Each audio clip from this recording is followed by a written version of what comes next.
Alors DEI, un acronyme qui prend de plus en plus d'importance aujourd'hui pour les acteurs économiques. 3 lettres qui renvoient à la diversité, à l'équité et à l'inclusion.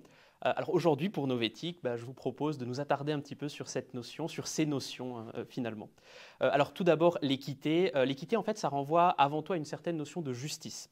Il ne s'agit pas d'égalité dans le sens où il peut être inéquitable de traiter les gens comme s'ils étaient égaux dans un contexte où le système, en fait, a longtemps désavantagé certaines personnes, si bien que ces personnes, finalement, ne pouvaient pas fonctionner comme des égaux. L'équité, ça doit finalement être un moyen pour que l'égalité soit une finalité. C'est un petit peu le principe de, à situation différente, traitement différent. Alors la diversité, évidemment tout en ayant cette notion d'équité en tête, ça se rapporte tout simplement aux conditions, aux modes d'expression et aux expériences de différents groupes définis.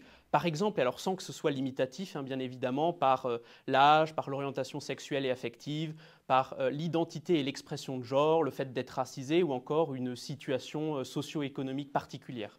La reconnaissance et la valorisation de cette diversité, finalement, elle doit aussi nécessairement être suivie d'actions pour assurer l'inclusion.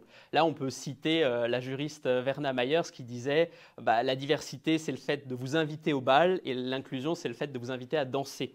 Ça vise l'ensemble des actions menées par une entreprise, à la fois pour prévenir les situations de discrimination, évidemment, mais plus largement pour créer un espace, des espaces où tout le monde peut participer et contribuer.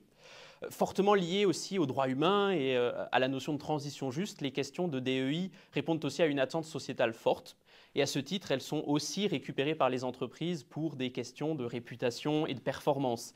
Mais je pense aussi qu'il ne faut pas perdre de vue l'objectif principal, qui est la justice sociale et le vivre ensemble.